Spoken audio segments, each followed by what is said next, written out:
Recording in progress.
All right, good evening. I would like to welcome Father Reggie with St. Aidan's Episcopal Church, who will lead us in tonight's invocation.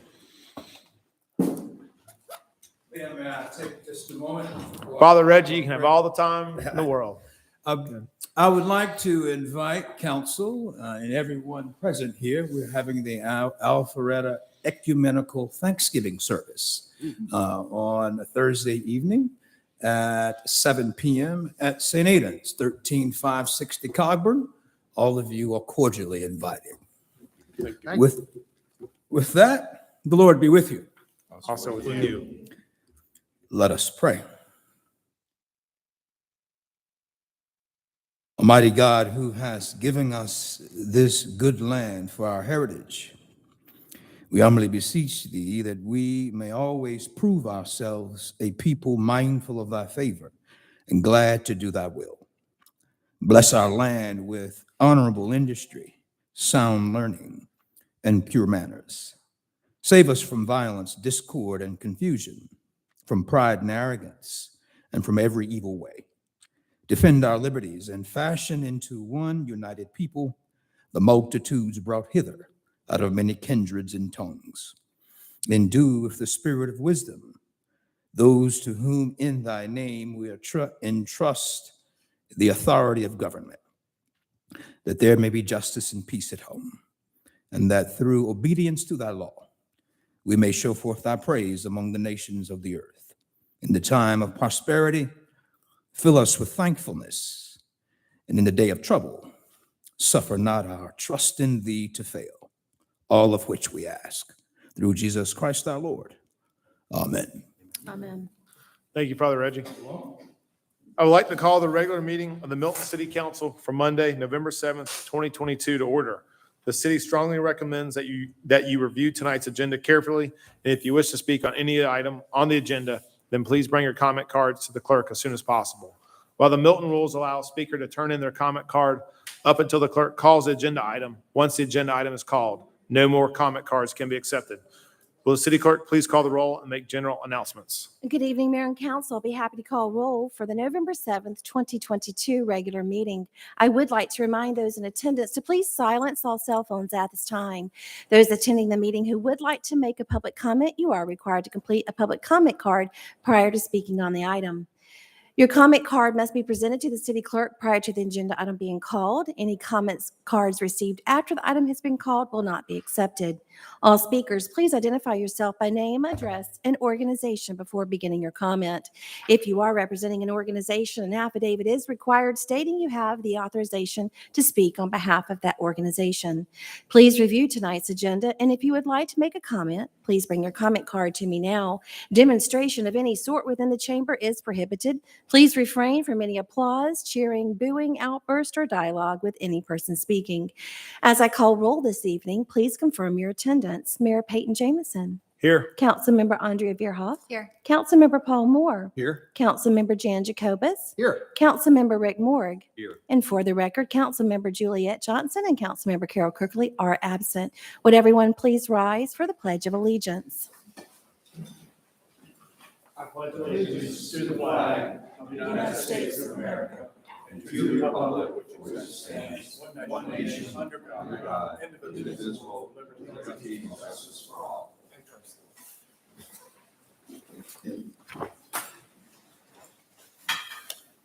Okay, next is the approval of the meeting agenda.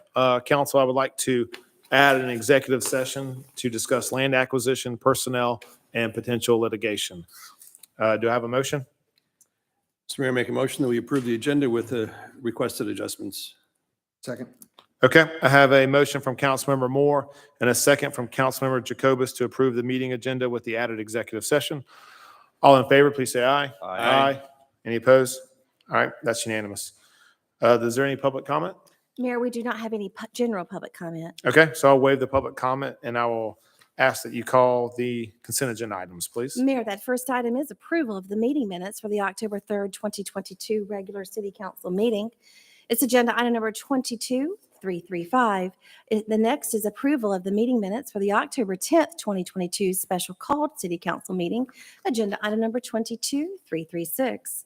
Item C is approval of the meeting minutes for the October 17th, 2022 regular city council meeting. It's agenda item number 22337. D is approval of a construction services agreement between the City of Milton and J.G. Leone Enterprises, Inc. for Freemanville Road at Birmingham Road Roundabout Project. It is agenda item number 22338. Item E is approval of task order number 2 with KCI Technologies, Inc. to provide City T-Splost Batch 3 design services for Freemanville Road at Red Road Intersection Improvement Project. Agenda item number 22339. Item F is approval of a construction services agreement for the installation of automatic magnet grip diesel exhaust extraction system for Fire Station 42. Agenda item number 22340. Mayor? Thank you. Council, do I have a motion to approve the consent agenda? Make a motion that we approve the consent agenda as read. Second. Okay, I have a motion from Councilmember Jacobus and a second from Councilmember Morg to approve the consent agenda as read. All in favor, please say aye. Aye. Any opposed? All right, that's unanimous. So we will move on to reports and presentations. Will the city clerk please stay on the item? Mayor, that item is North Fulton Community Improvement District overview of highlights of its investment impacts on the community, including along the Georgia 400 corridor, and to discuss the Blueprint 3 master plan adopted in October of 2022. With the North Fulton CID, Mr. Alex Battle.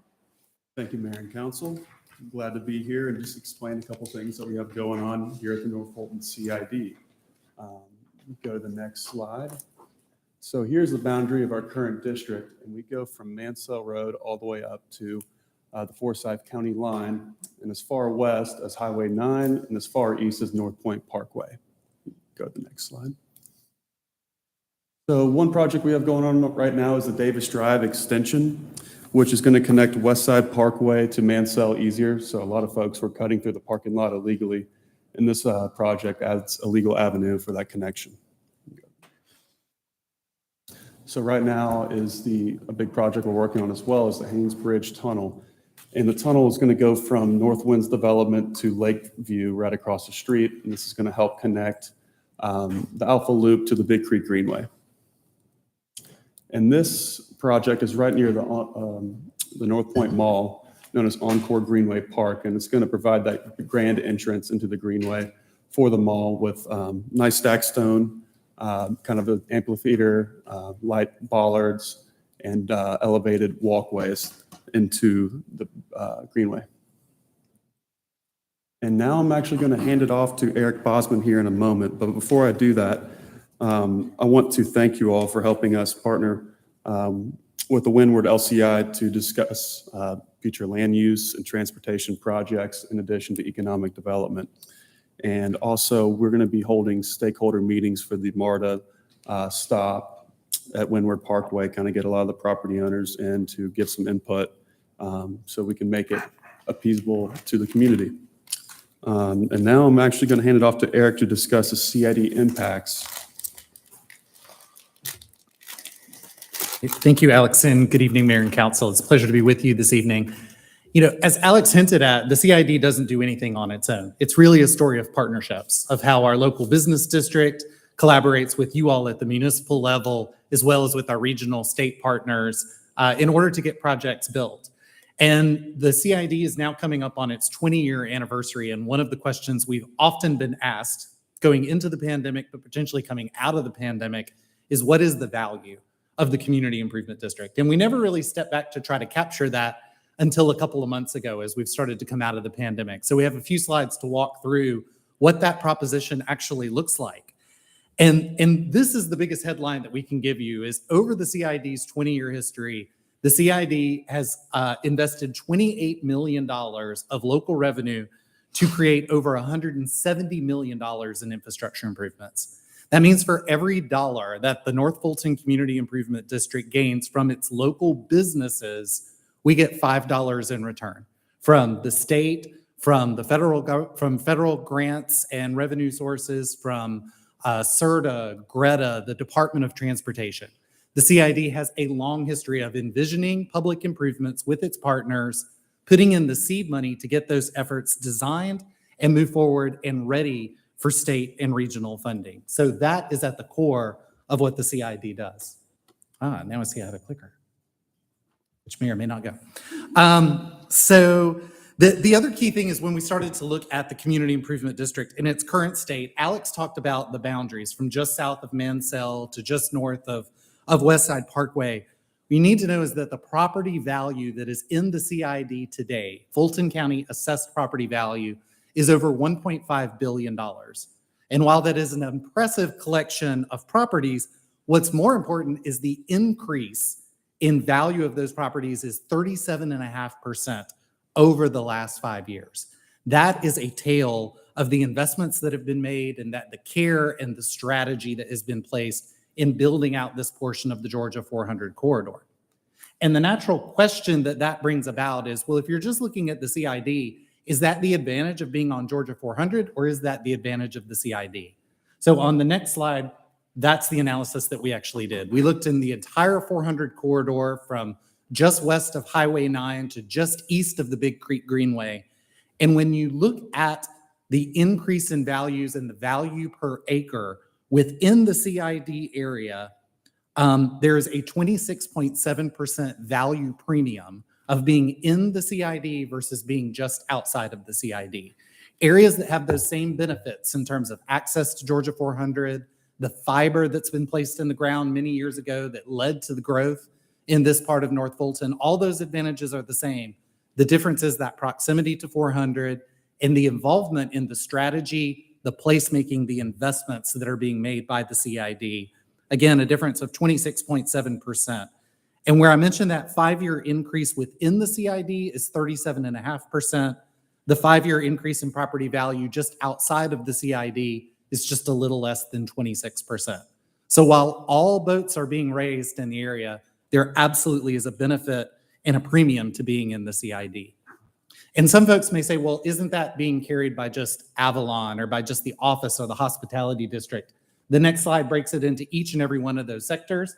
And what you will notice is that the value premium across any one sector when we isolate it is 15 to 30% of being in the CID versus outside the CID. Again, that's the power of leverage. That's the power of strategy. That's the power of building catalytic projects that enhance access and connectivity and placemaking to our local businesses. Now, while that's the sort of tail of the tape of what the CID's impact has been, the CID really is about projects. So our next couple of slides walk through just some of those investment projects that the CID has made over the last number of years. One analysis that we did is we looked at where are new permits, where has development activity actually happened over the last 5 years. Within Roswell, Alpharetta, and Milton, 65% of your permits have been pulled within the CID area. Now, for you all, Alpharetta is carrying a lot of that weight. We have just a very small portion of Milton, but I dare say if we extrapolated that a little bit, much of your development activity, commercial development activity, has also been in very close proximity just outside of the CID boundaries. Then a couple of example projects that are really signatures of what the CID does. So one is Encore Parkway. If you ever drove across Encore Parkway before this project was completed, I don't know why you would. It didn't go anywhere, but it was a very narrow little 2-lane street. It actually didn't have sidewalks. It had ledges on either side. And I vividly remember when we did the North Point LCI, there was a young lady who had moved into the townhomes on the west side of Georgia 400 who said she likes to get up in the morning, put her child in her stroller, and walk over to the coffee shop on the other side of Georgia 400. Well, that concrete ledge wasn't large enough for a stroller. She physically had to walk onto the travel lane and the bridge to get there. And so this endeavor wasn't just for her, although she's definitely my picture postcard of why this project made a difference. But the CID did the design and engineering of this project and then gathered together over $12 million in state and regional funds that might have gone elsewhere, but were brought to North Fulton because of the vision and the opportunity that this project brought to be a complete corridor, not only to retain the travel lanes that existed, but separate wide pedestrian sidewalks, a dedicated bicycle facility.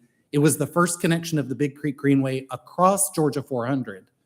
And while it really was about access and connectivity, the two side benefits of this project is they created a beautiful stone gateway into North Fulton that is easily recognizable for anyone driving up Georgia 400 today.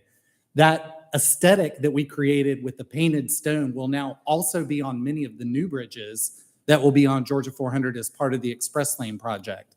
But you also see on the left the amount of investment and development that this project brought because it reconnected the east side and the west side of Georgia 400. So residential units, retail, townhomes, and then an additional 200 new residential units that have been added over the last several years, as well as Topgolf.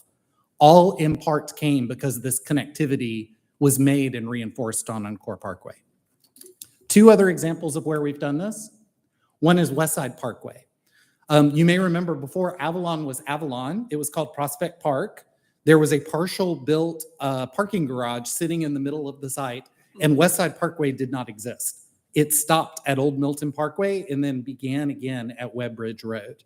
It was the North Fulton CID that stood in the gap and worked with the property owner that had gone bankrupt in order to reclaim the property so that Westside Parkway could be built and completed, and now provides that alternate to Georgia 400 on the west side of the road.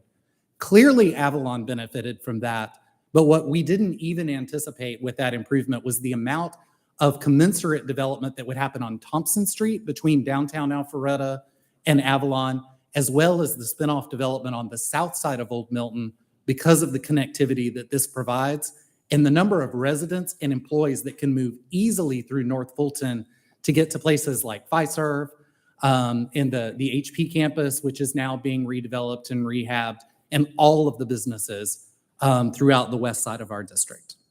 And then the last project I'll point to is North Winds Parkway. Again, a roadway that didn't exist to the south of Avalon down to Jackson Healthcare at Kimball Bridge Road. This was another project where the CID noticed the opportunity to create a catalyst connection. The CID designed, engineered the roadway, and then struck a partnership with the city of Alpharetta as well as the state of Georgia in order to fund the completion of the road that now is the front door to Gwinnett Tech, but also became a catalyst for new office development on the west side of North Winds Parkway, as well as 2 new neighborhoods and enhanced connectivity to allow for the renovation and expansion of Jackson Healthcare. So while the CID's core business is really about infrastructure, when we're thinking about infrastructure investments, it's really about how do we better our community in terms of connectivity, walkability, enhancing our trails and bicycle network, and creating the framework for new development and new investment for new jobs and for new places to live within the Georgia 400 commercial corridor. So my next to last slide just lists all of the other endeavors, several of which Alex talked about at the beginning. The CID is consistently updating its blueprint master plan. Again, with your partnership, we'll be helping update the Windward LCI. All of this is about looking into the future and identifying where these new connections need to be made, how we can enhance the community today, and how we can set the table for new development that fits within your overall vision for where the community is going. And finally, we do all of that through our blueprint master plan. And as Alex mentioned, we updated that just a couple of years ago, but the board is consistently re-looking at our project list. Our board is actually going on retreat, the CID board, in December. We're going to be brushing off the Blueprint 3 project list and updating it because now with the investments that you're making in T-SPLOS 2, we need to relook at our project list one more time. And that, again, opens the opportunity.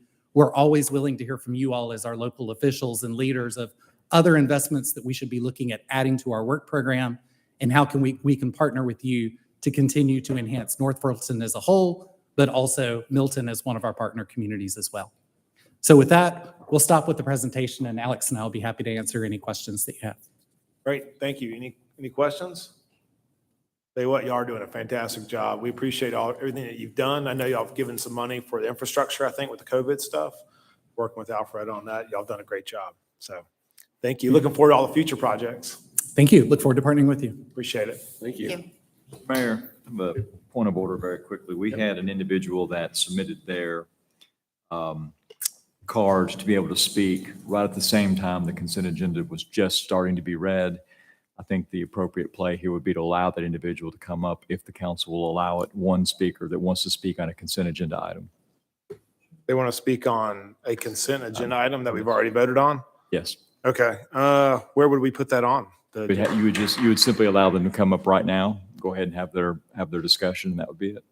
Okay. Is council okay with that? Yes, sure. Okay, sure. Mayor, I'd like to invite Mr. Adam Connor to the podium, please.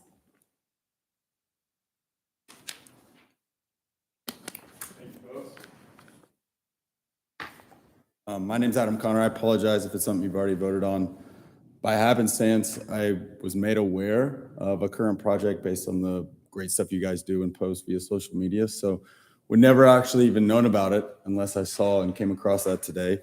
The item 22339, based on the intersection of Freeman Bold and Red Road, when I looked at the actual photo of the plans, I noticed that when it was approved and when it was done is an older photo, and now my property actually will be directly impacted from that.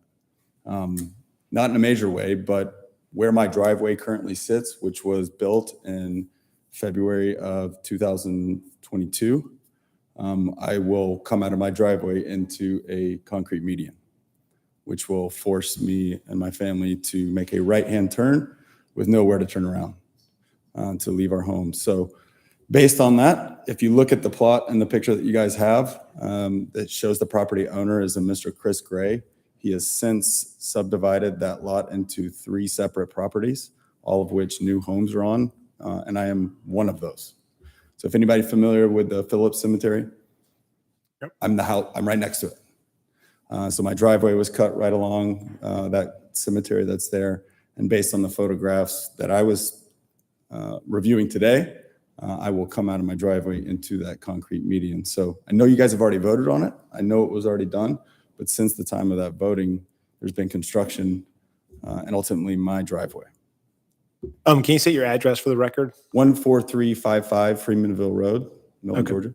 Thank you. We don't do a lot of the back and forth during this comment period, but what we'll do is make sure Sarah or Steve follows up with you after the meeting. Yeah, totally cool. I Perfect. don't know how this works. I just thought I saw it on the item list. I might as well come and mention it because it wasn't there essentially when you guys did the. If you wouldn't mind, original can you plan. give your email address to the city clerk? Do we have that? Yeah, I'll do that. Okay, awesome. Let you do that real quick.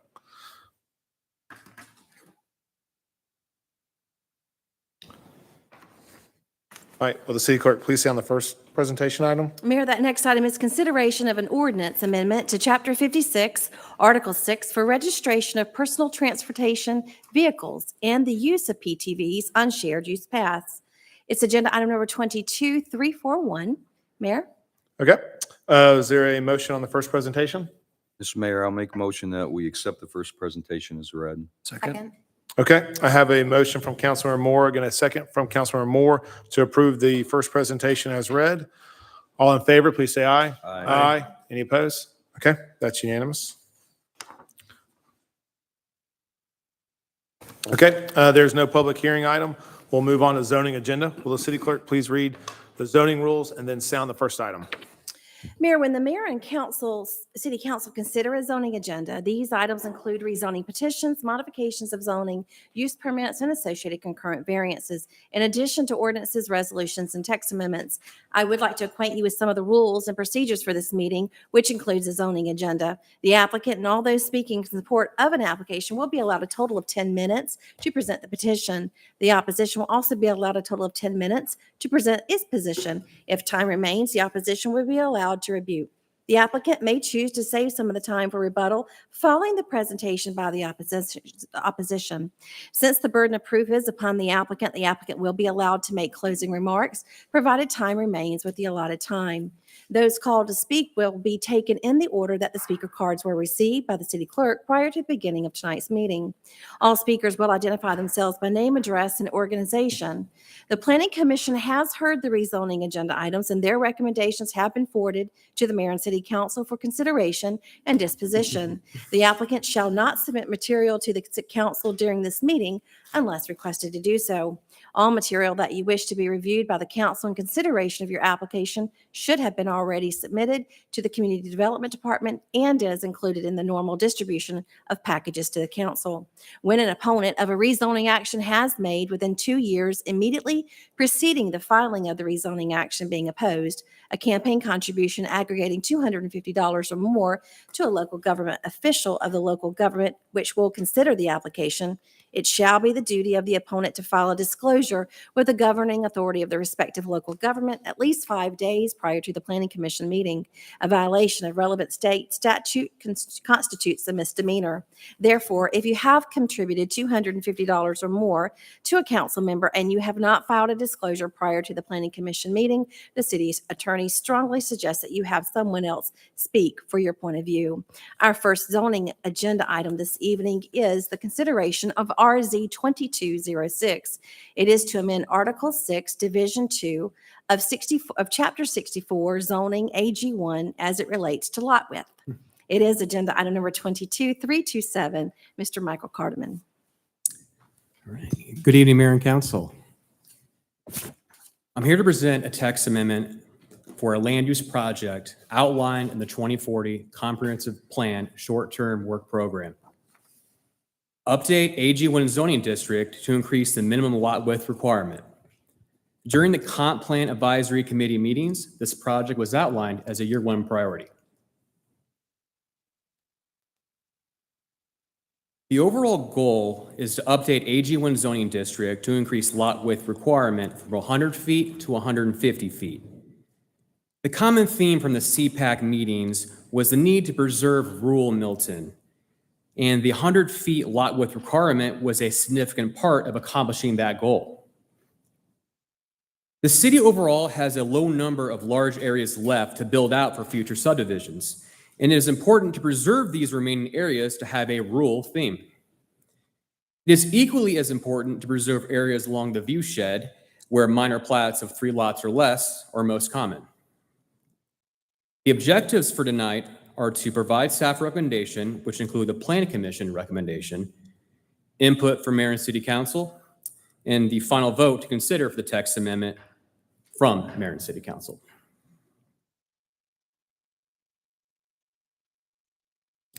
Here's a timeline summary. At the July 11th Mayor and City Council work session, staff received feedback to move forward with the text amendment process.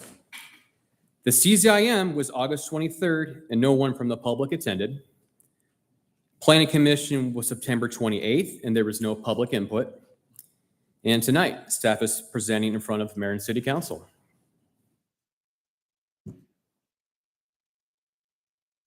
The definition of minimum lot width means the least dimension required along building lines specified for each district parallel to the lot frontage and measured between side lot lines. Staff believes increase in lot width requirement from 100 to 150 feet will reduce the appearance of density, even though the lots will not increase in size, create more separation between homes, lower the number of narrow lots, and overall create a more rural theme in the city of Milton.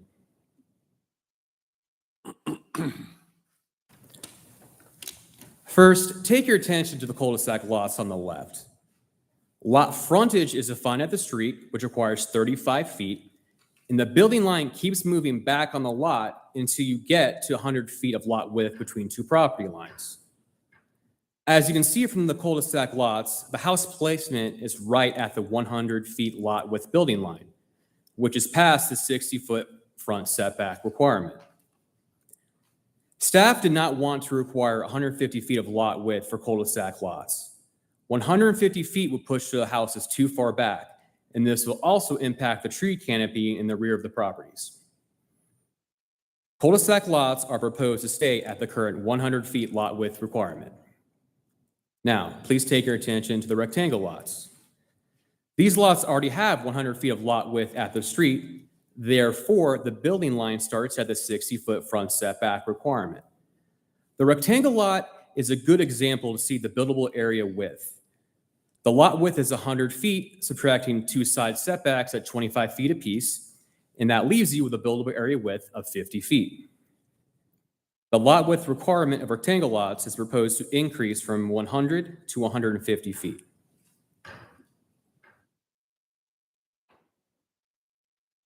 This is an example from a recently platted subdivision in the city where majority of the lots are at 100 feet in lot width.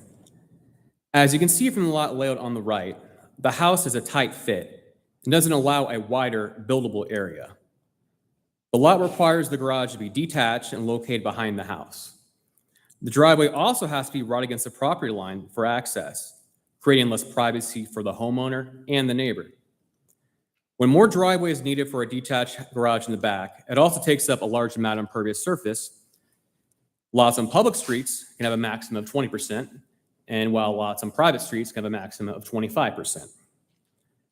Not only does using more impervious surface for a long driveway take up a large amount of the house footprint, it also precludes the options for future things such as decks, pools, or porches.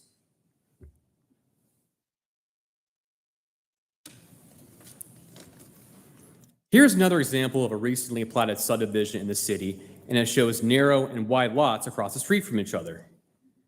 Keep in mind the lots are all 1 acre in size, but you can see from the lots on the south side with 150 feet of lot width have a wider, more practical buildable area.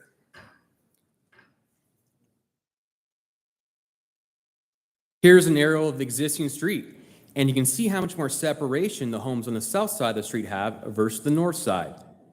The north side of the street appears much denser, but again, remember, these are all 1 acre in size.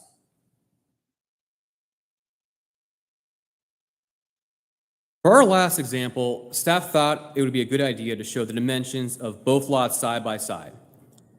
To meet the 1 acre requirement, the 100-foot lot requires 435.6 feet in length, while the 150-foot lot requires 290.5 feet in length. You can really see how much longer the 100-foot lot is with that extra 145 feet in length. Now, please take your attention to the lot width buildable area between the setbacks. You can really see how less restrictive the 150-foot lot appears with that extra 50 feet. Allows for a side entry garage, wider house footprint, and the house is not built setback to setback. I work with the Board of Zoning Appeals, and when a house is built setback to setback, you're just asking for variances down the road when a new homeowner comes in and wants to do an addition, and having that wider buildable area prevents that from coming before the Board of Zoning Appeals. The Planning Commission met on September 28th and recommended approval of the staff recommendations, which included minimum lot width shall be 150 feet, and cul-de-sac minimum lot width shall be 100 feet. The most vocal feedback from Planning Commission was supporting the 100 feet lot width for cul-de-sac lots. And this was, to similar to what staff said earlier, was to preserve the tree canopy in the rear of the lots. There was also no public input at the Planning Commission meeting.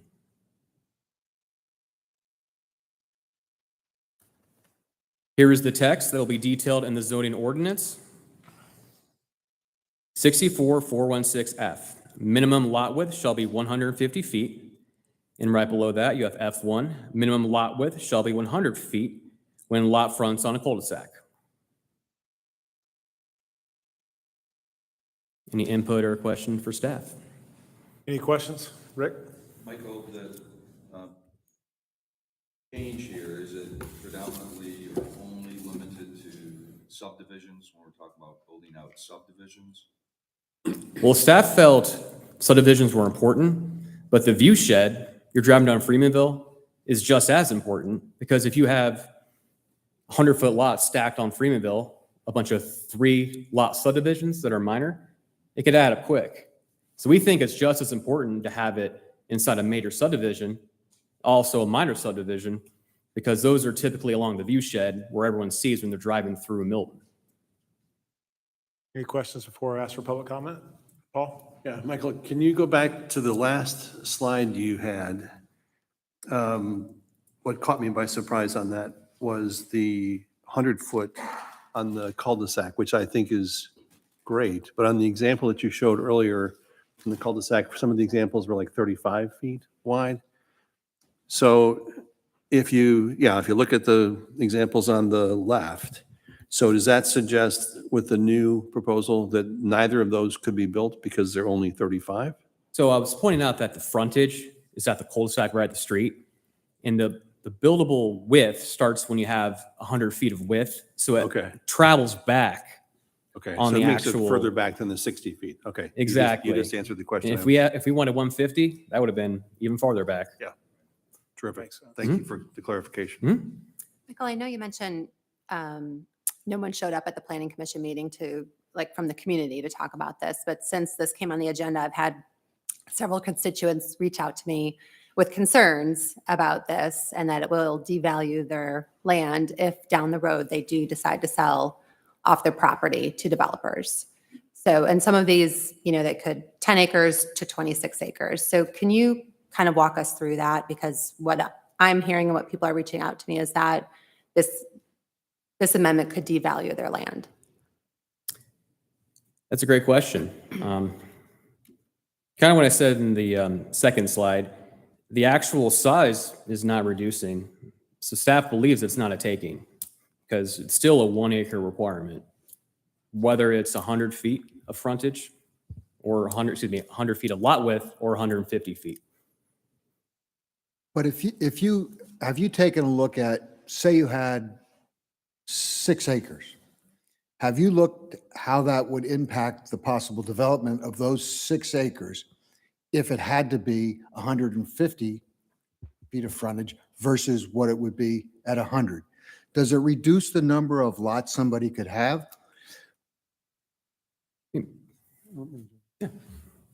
We did look at a lot of lots, and it doesn't really reduce the number of lots that you'd have. The density is still the same. What it does is it changes the configuration of the lot. So instead of the lot being 100 feet by 435 feet deep, it makes the lot, as you saw, 150 feet by 250 feet deep. So it changes the configuration. Now, there might be some people that just happen to have a 300-foot wide lot on Freemanville Road with the hopes that they can get 3 lots. But that's the whole purpose of doing this, is to cut down on the appearance of density along those areas of the viewshed. But with that, so on your particular example there, does that mean only 2 lots could go there versus 3?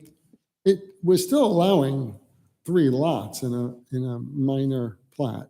So there's still 3 lots. It depends on how deep these lots are and how the configuration is. Each lot is so different in the city. So we're really not doing it. We have a lot of minor plats that come in, and there are 2 in the front and 1 in the back. In fact, the majority of them are like that. There are 1 or 2 that have some, just the 3 in the front, and they might be somewhat slightly impacted that way. But overall, we're really trying to achieve a much softer rural appearance, and we're not trying to keep them tight and dense. We're really, if you look at what's left, I mean, most of the land in Milton's built. There's a couple of lots here and there, and we are trying as staff to really maintain the rural viewshed. We're trying to maintain the large lot incentives, and to take what's left and say, okay, we're going to maintain these narrow little lots.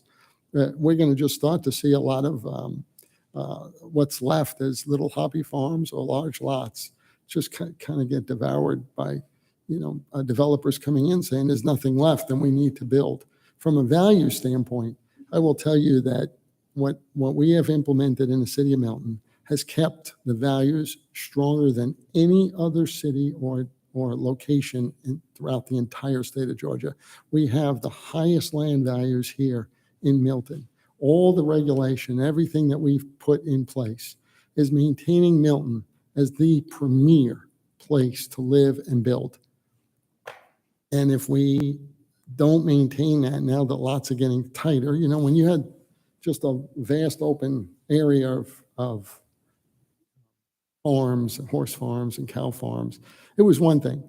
But now we're down to infill projects. People are coming in with smaller lots, smaller areas, and the land values have gone skyrocket, right? Because we've created great lots and great desire to live here. So now everybody's trying to maximize what they can get out of the city.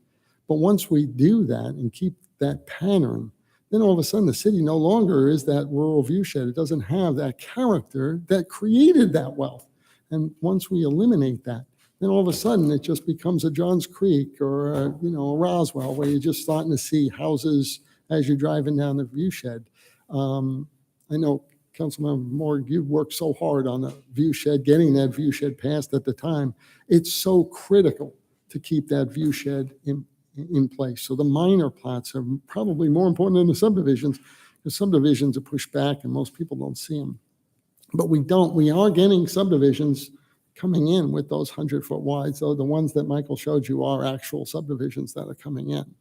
And those, they're super narrow. And when you drive those streets, it won't look like the city of Milton. I mean, Milton has a certain character that we're maintaining. And we really have been very successful with the large lot incentives and keeping things. But maintaining this is critical, I think, to keeping that rural view shed along the frontages. So the example you showed here is with the 1 acre lots, that's not in Milton, that example. They're all in I Milton. think it was. Those were in Milton. This one here is in Milton. It's Okay. the English property that's on Mayfield Road being developed right now.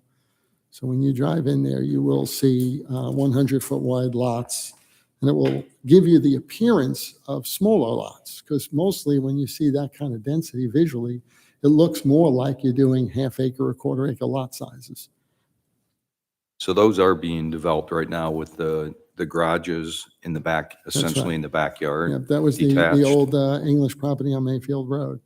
That's right here in town, coming down. Then we showed you some other ones where the developers actually came in and said, Bob, from a sales perspective, I want to actually change the plat, alter the plat, revise it to wider lots. Because just the general public is saying, look, we just don't want to live in tight areas. So the land values actually went up. They actually sold them for more money because people really want that kind of environment when they live in Milton. If you're going to live in Milton, you don't want an environment where you're driving down the street and you're seeing house after house after house. That gives you the suburban look of Johns Creek. I drive through Johns Creek and, Sandy Springs. It's all tight, real tight lots. So what's keeping the value in Milton is the wider lot, is maintaining the bigger lot, is maintaining that rural look and feel. Even though you don't really have multiple acres, it looks like you have a lot of space between houses. So that's actually driving the prices up. So I would counter it by saying everything that we've done, people said the 3-acre lot incentives wouldn't work either, and it would drive down their price. And yet when I talk to all the developers and they start coming in, they're all saying, Bob, this is what the market's asking for. They're asking for 3 acres. They really want all larger lots. They want to live in a nice environment with little hobby farm looks, even though they're not maybe hobby farmers. They want the appearance of that they're hobby farmers. So that's actually been driving the price up. Our prices have gone up exponentially compared to anyone else. I know the market was strong, but we've had, in June, there were houses selling for $150,000, $200,000 over asking price, and they were selling in zero time. They wouldn't even go on the market. So from a standpoint of economics, I think we've got a very good track record here in Milton. Everybody wants to be here. And if we reduce it, I almost fear that price will start to drop because it just won't have the imagery that we all came here for. Do you have any public comment? You want to go, Paul, real Yeah. quick? All right. Bob, does this also take the pressure off of the Board of Zoning Appeals to some extent? When you've A got lot. all those 1-acre lots and people are asking for maxing out the buildable area, and they realize, I still want to put a pool in. In order to put a pool in, they have to come to the Board of Zoning Appeals and ask for a variance because they're up against the undevelopable areas because of setbacks or undisturbed buffers, et cetera. Does this take the pressure off of the Board of It Zoning? really takes, that's what Michael mentioned, because he sits on as the staff liaison for the BZA. And time again, the ones we're getting in are the lots that are narrow. They're just not able to really accept the amenities that people are looking for today. They want sports courts, they want pools, they want decks, all of these things. They just don't have the area. As you could see in this picture, it's all depth all the way down. And don't forget now, these are all stacked. So it's going to appear that the driveways are right next to the houses. You're just not going to have any space in between. And you could see that they're building it all the way down. Even from a tree canopy perspective, they're just wiping out the whole lot because they only have a very small, narrow buildable area on the lot. So I think it will cut down considerably on the BZA request, which I You think touched on a hot button for me too, Bob, and that is when you look at how much of Milton is developed and what is left for us, the infill when you're down to the nitty gritty of the last of the buildable, to not request this 150, it's going to look like spot zoning because you're going to have larger lot infill. And the infill will be inconsistent with the look and feel. It's going to look like somebody decided to shove something in there that is inconsistent with the rural nature that we've worked so hard over the last 16 years to ensure was a part of what Milton was all about. And it really, the way we're developing Milton now, I mean, the prices are really the highest in the state. We are doing phenomenal when it comes to economics. So I just want the council to know that I feel like it will actually increase people's property value than decrease it. Because the more we keep Milton, the more the prices are going to go through the roof. But if we waver and say, okay, we're going to go a little less, then all of a sudden we start to lose that rural view shed. And then Milton, you just need a few to be in there. And all of a sudden, it just destroys that whole bucolic view driving down Freemanville Road or Birmingham Highway or any street within the city. It's important to maintain. Tammy, do we have any public comment? We do, Mayor. Okay, can we call? Yes, I'd like to invite Mr. Scott Reese to the podium, please.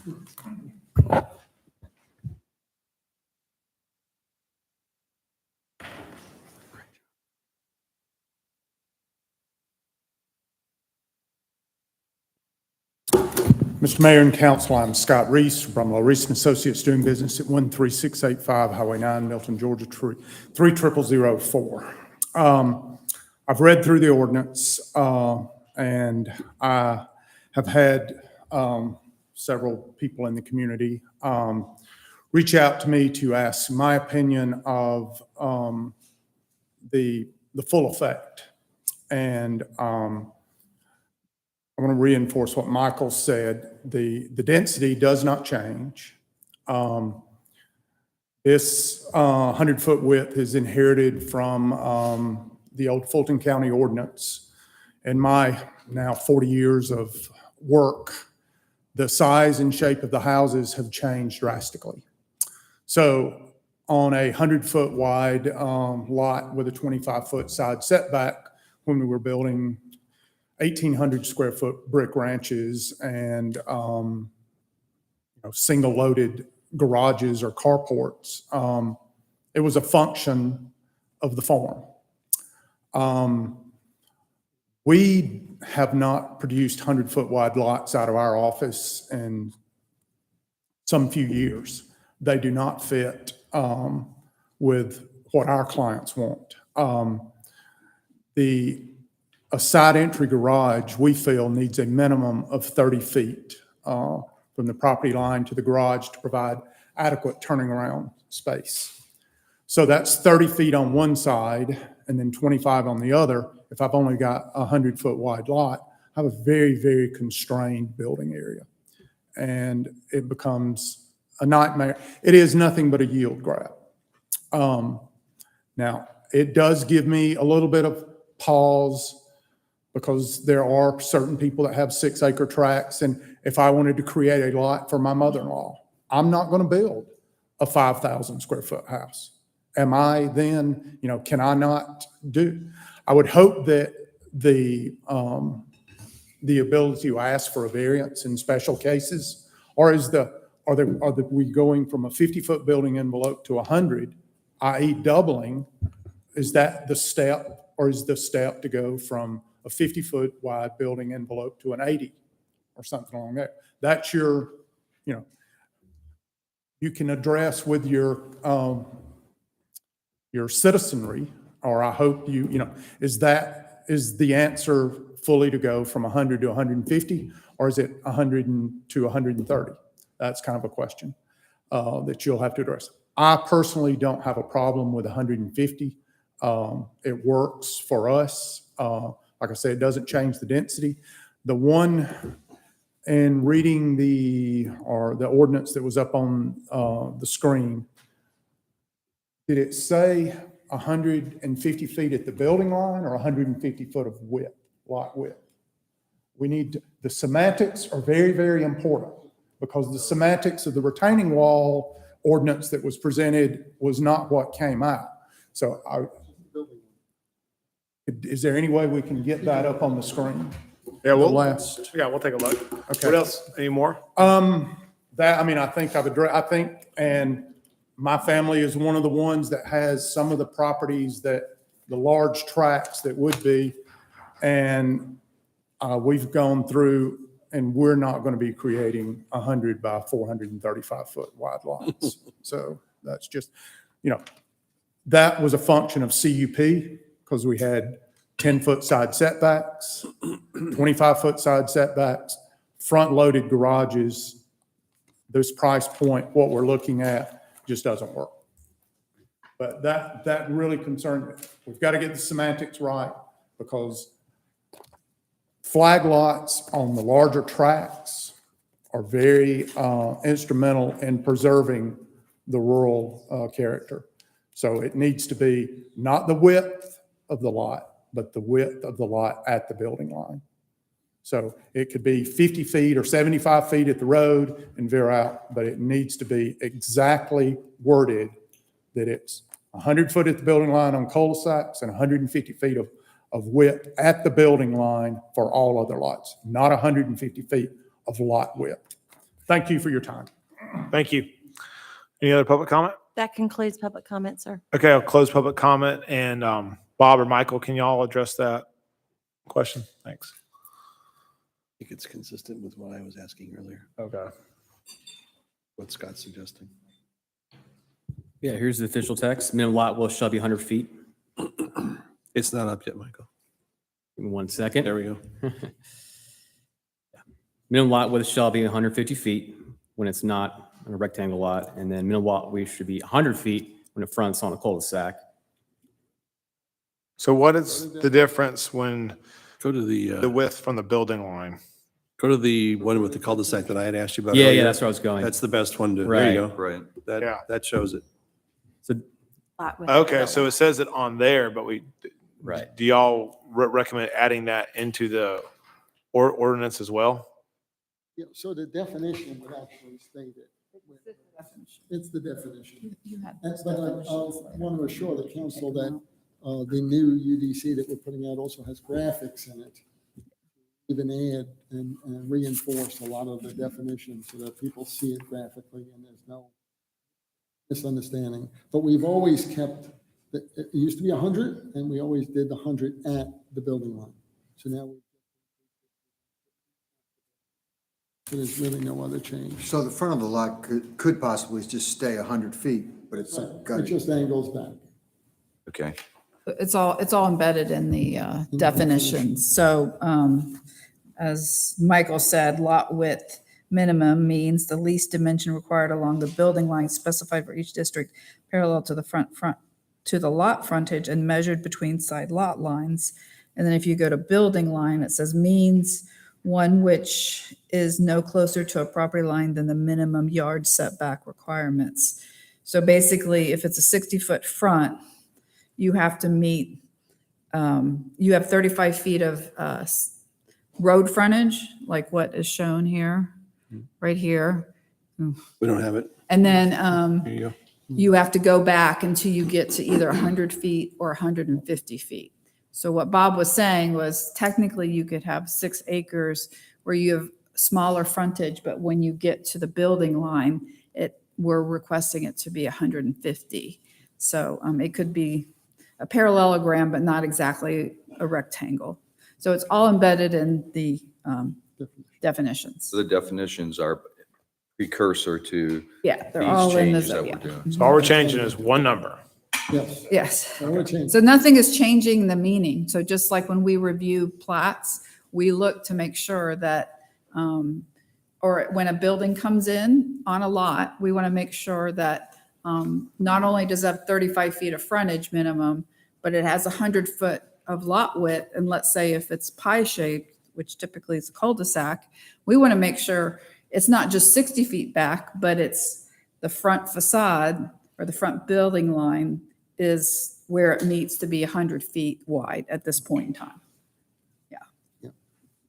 Any other questions for staff? No, I think the history of Fulton County and size of the homes and everything starts, it makes sense. I think the yield stays the same and I think no one's really building 100-foot wide lots that much anymore, so it makes sense. Okay, I will open it for a motion. Mr. Mayor, make a motion that we approve agenda item number 22-327. Second. Okay, I have a motion from Councilmember Moore and a second from Councilmember Jacobus to approve agenda item number 22-327. All in favor, please say aye. Aye. Any opposed? Okay, that's unanimous. Okay, will the city clerk, well, we have no unfinished, we'll move on to unfinished business. Will city clerk please stay on the first item? Mayor, the item is consideration of an intergovernmental agreement between the City of Milton, Forsyth County, and Fulton County regarding Forsyth County's provision of water service to a subdivision located within Forsyth County, Cherokee County, and Milton, Fulton. It is agenda item number 22342. Our city attorney, Mr. Ken Gerard. Mr. Mayor, members of the council, thank you very much. We have discussed this before. The council was kind enough to issue a conflict waiver with respect to this multi-jurisdictional intergovernmental agreement. So you have heard in previous meetings some of my discussion about what this is, and I think we even had some representatives of the developer, which is Toll Brothers, come to the council and sort of talk about the project itself and why they were advocating and requesting that we agree to this. I think I've explained this a couple of times, but just for purposes of the gallery and for the record, the reason, first of all, for the intergovernmental agreement at all is because you've got one jurisdiction, in this case, Forsyth County, wanting to provide a governmental service in another jurisdiction. And the Georgia Constitution says that the jurisdiction that's going to receive the service has to grant permission for the other county to do that very thing. So that's why the intergovernmental agreement would be appropriate here should you agree to do this.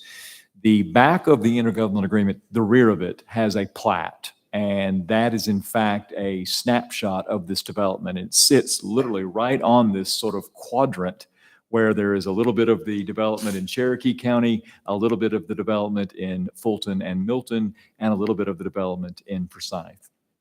So it's a very curious thing, and that has made it a little bit complicated with respect to all of the permissions that have had to have been secured. With respect to the city of Milton and Fulton County, the only permission that this intergovernmental agreement would give Forsyth County is to provide the authority to provide water service only in the city of Milton, Fulton County. That would mean the provision of the service itself, the billing for the service, the collection for the service, the ability to turn off, basically to treat this community as if it is a standard utility customer like it is in Forsyth County. And I'm not going to go through every word of the intergovernmental agreement, as I'm sure that you don't want me to, but I did want to focus on just a couple of provisions that I think are uniquely important to this council based upon my history of working with you. And I'll just go to them. But on page 3, there is a paragraph that says this: the parties hereto, you would be one of those parties, consent and acknowledge that this agreement does not, and it's not great form for me to put an underline, but I did within the context of this agreement because of how important this is, that this agreement does not authorize Forsyth County to provide sewer service within the city of Milton, Fulton County, or to any portion of the property located in the city of Milton, Fulton County. Additionally, this agreement shall not authorize Forsyth County to install sewer infrastructure to the property within the city of Milton, Fulton, even if such sewer infrastructure is intended only as a collection or conveyance system for sewer delivery in other jurisdictions. Just to make sure that no one can be unaware of what this is granting and, more importantly, what it is not granting. If you turn the page, on page 4, it talks about rates. And I think that's important too, because you've got an out of jurisdiction provider providing a utility function to your citizens. And so we wanted to make sure that was locked down as well. So we added some language. The parties agree that Forsyth County has exclusive jurisdiction with respect to the establishment of rates. However, in no event shall Forsyth County charge customers in the property whose property is located in Milton, Fulton, a water rate that is higher than the water rate charged to customers in the property whose property is in Forsyth. In other words, you have the ability to adjust rates, but you can't charge a different rate to your Milton, Fulton customers than you're charging to your Forsyth customers. And so we, of course, wanted to make that as well, aware of that as well. With respect to sort of the responsibilities of Milton, there aren't really a lot with respect to this intergovernmental agreement. But it does, Forsyth may ask your staff, for instance, to make sure that customers in Milton are honoring the same regulations on water that you would apply to other folks within your jurisdictions. For instance, unauthorized fire hydrant usage, et cetera, that might put a burden on the actual water usage. We would have the right to call you up and say, hey, can you help us out because they're draining water out of our system and it's improper. So things of that nature. But otherwise, again, the critical element of this is its permission. It's water only. It's going to be a consistency of rates, and it's not sewer. Mr. Mayor, I will tell you that I believe the attorney for toll is here today if you have any additional questions. I know there has been one question raised as to whether Fulton County was agreeable to this. Two thoughts on that. Number one, Fulton County has reviewed the intergovernmental agreement. We have in fact received their staff comments. They were very nominal. And in fact, the version you have in front of you tonight is with their comments in it.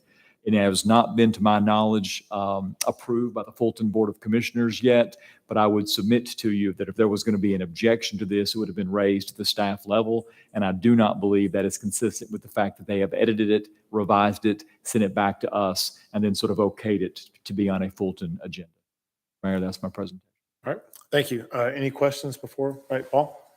Ken, just to clarify a couple things that I think that I heard you say. So the rates for the water are actually set by Forsyth. That's correct. It could be a different rate than provided by Fulton, but it has to be consistent with the rates for the balance of Forsyth. So they're not charging a premium or whatever to a Milton resident, even though it's Forsyth water. That is exactly correct, Councilman. Okay.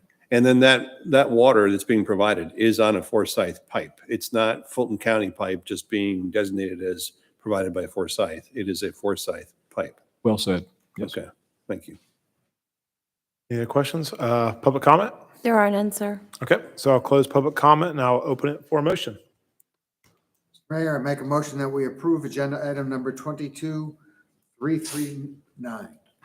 I got a different agenda item. 342. 22 342. 342. I got it.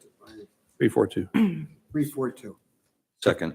Okay, I have a motion from Councilman Jacobus, a second from Councilman Morg to approve agenda item number 22-342. Any council discussion? All in favor, please say aye. Aye. Any opposed? Okay, that's unanimous. All right, thank you. So we will move on to new business. Will City Clerk please stay on the first item? Mayor, that item is consideration of the Milton City Council to readopt the 5 GMA ethic principles for recertification as a Georgia Certified City of Ethics. It is agenda item number 22-343. And Mayor and Council, provided to you in your packet was a resolution for you all to review seeking recertification from the Georgia Municipal Association as a Georgia Certified City. This certification has been an honor that Milton has enjoyed since 2010. And basically, the City of Ethics program is their ability to raise awareness about ethic issues at the local level and provide a local forum for an airing and resolution of legitimate concerns via local ethics ordinance. So GMA does require that the cities recertify every 4 years. We were last certified in 2018, so we will be up for recertification in 2023. Recertification does require mayor and council to reaffirm the 5 ethic principles that were approved by the GMA board, and those principles were listed obviously in your packet. So we will send, once we get the vote from you all tonight, we will send that resolution along with our ethics ordinances to the GMA by their deadline, and we will seek their recertification. So staff does recommend that you approve or consider approval of this resolution. Mayor? Sounds good. Any questions? Okay. Any public comment? There are none. Okay, close public comment and open it for motion. Mr. Mayor, I suggest that we, or make a motion that we approve agenda item number 22-343. Second. Okay, I have a motion from Councilmember Morg, a second from Councilmember Moore to approve agenda item number 22-343. Any council discussion? All in favor, please say aye. Aye. Any opposed? Okay, that's unanimous. Will the city clerk please stay on the next item? The final item for the night is consideration of the impact fee credits for the improvements to the intersection Crabapple at Birmingham, which is Heritage Walk at State Route 372, and McGinnis Ferry Interchange and Crabapple Northeast Connector Road as identified in the 2016 Capital Improvement Element Impact Fee eligible projects. It's a mouthful, I'm sorry. It is agenda item number 22344. Our Land Development Manager, Ms. Tracy Wilds.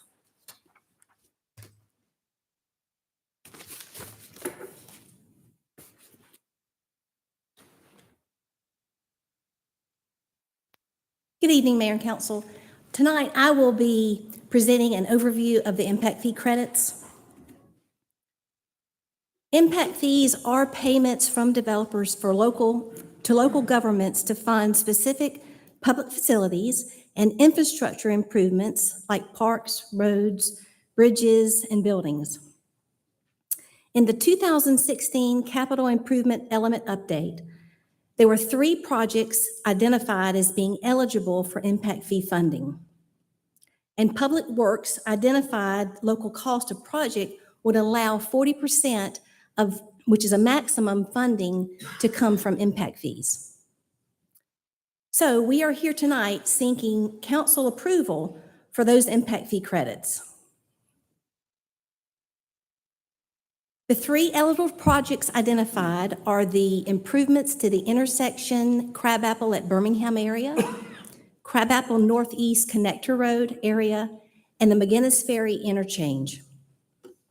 Impact fee credits are available to any developer providing construction of improvements, contribution, or dedication of land in lieu of payment for impact fees. Now, these credits would be applied to the public works portion or the roads portion of each project, the impact fees for each project. We also had 3 qualifying developers, Orkin and Associates, Market District Crabapple, and Crabapple Ventures. This slide is a table from the 2016 CIE update.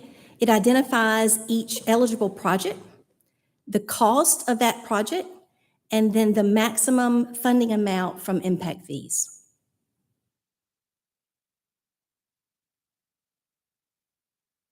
This is a graphic to identify 2 things. Number 1, which projects were eligible in this area.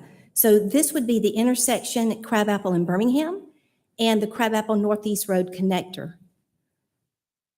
It also identifies the 3 qualifying developers. Orkin and Associates contributed construction improvements for the sidewalks and the grading at Crabapple Roundabout.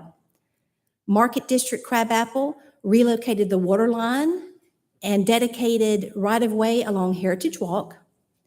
And Crabapple Ventures dedicated right-of-way along Heritage Walk. The 3rd qualifying project was the McGinnis Ferry Interchange.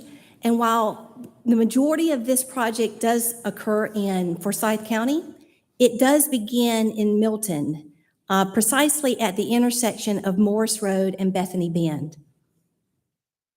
You can identify that here. You can see the extent of the whole project. It was important that that intersection at Bethany Bend and Morris Road, McGinnis Ferry, be improved during the construction process of the intersection. More specifically, though, we'll drill down to that intersection, and you can see here the property line is the center line, or the county line, rather, at Bethany Bend and McGinnis Ferry, City of Milton to the left, Forsyth County to the right, and that portion of Milton was there along the McGinnis Ferry interchange. So again, to summarize tonight, we're here with the 3 eligible projects and the 3 qualifying developers, and are looking for your approval of the impact fee credits. And I will take any questions now, if anyone has any. Questions for Ms. Tracy? Rick? Just one quick one. When we look at the McGinnis Ferry, that intersection, we're just saying this is for all the improvement, this is the maximum amount that can be applied against it. Do we have included in that crosswalks at that intersection? So I know eventually on the Forsyth side, something's going to be built there. I think they've got it slated for possibly a grocery store. And that's a high-density area where a lot of people will be walking in the future once we get sidewalks in place. Are we putting up crosswalks and lights there? It's my understanding that there will be additional improvements made because of that McGinnis Ferry interchange. From the 2016 update, though, the scope of work that I'm familiar with was the update to the intersection. I think it specifically was to install a traffic light in lieu of a three-way intersection. Yeah, which we have there now. Any other questions? Okay, any public comment? There are none. Okay, we'll close that and have a motion. Anyone? Mayor, I make a motion we approve agenda item number 22344. Second. Okay, I got a motion from Councilmember Jacobus, a second from Councilmember Verhoff to approve agenda item number 22-344. Any discussion?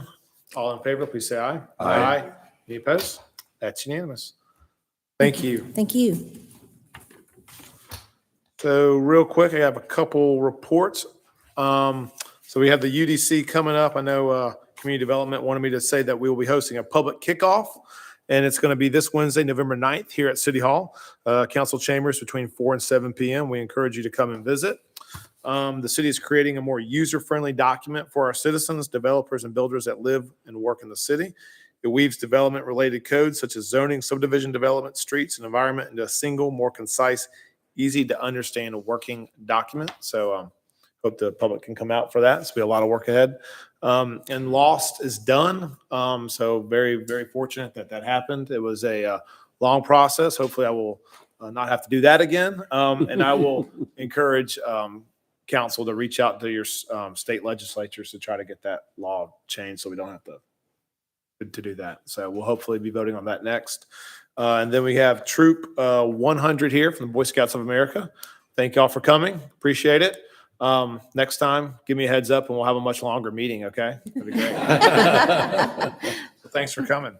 So we'll have, anybody else have anything? Good? Okay. Chief?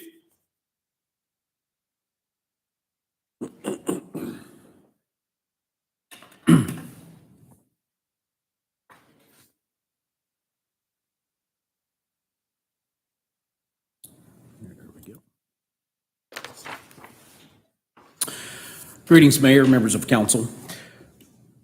Since my last report, the Milton Police Department has had a busy couple of months out in the community. Some of our larger community events have included in September, partnering with Milton High School for a time of somber remembrance in the annual 9/11 ceremony. We're very honored to be a part of that special time of commemoration.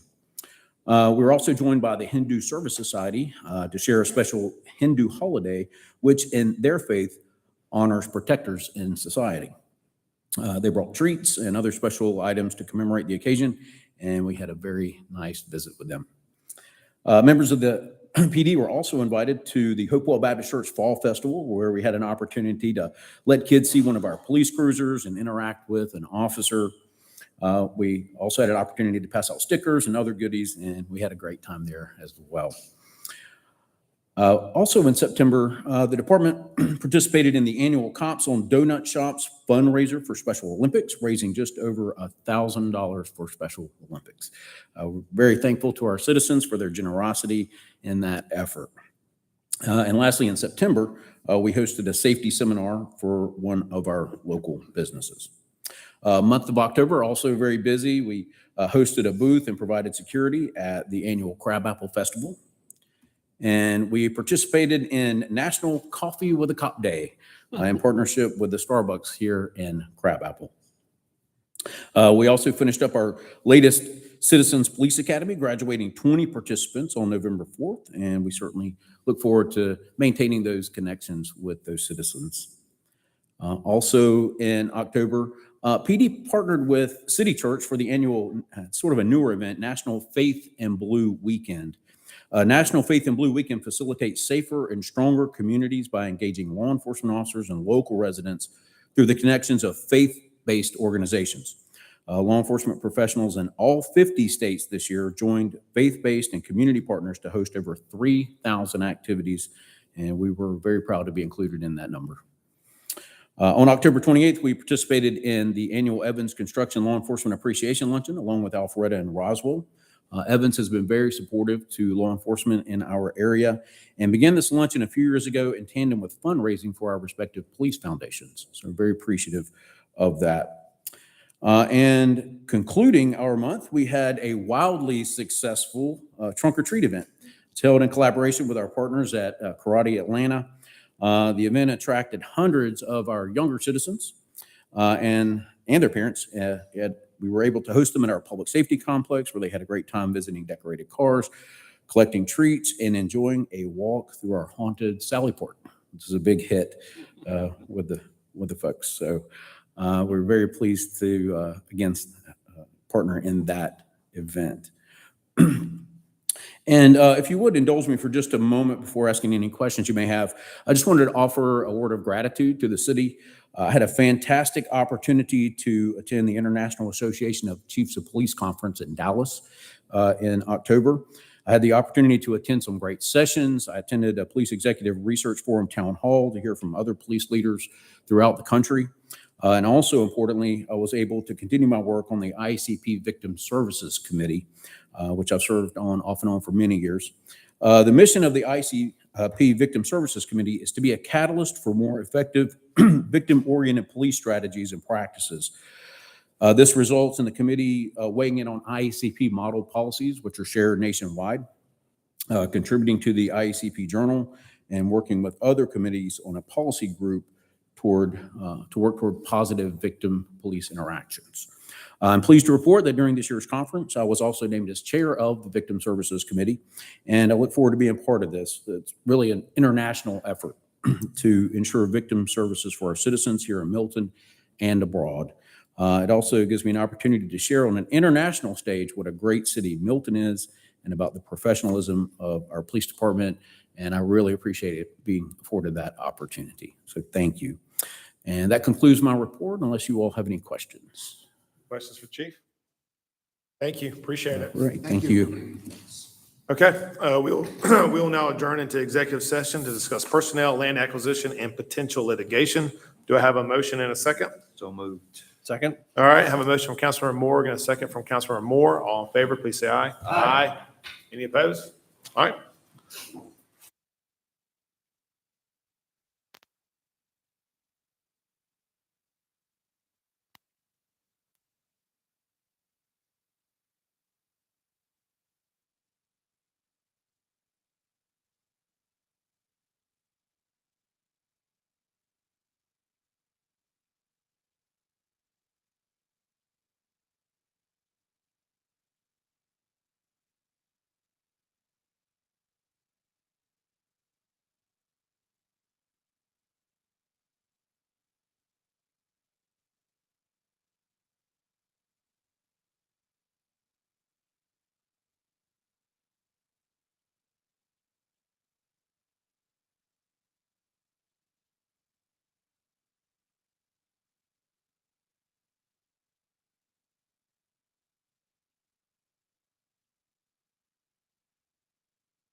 Yes.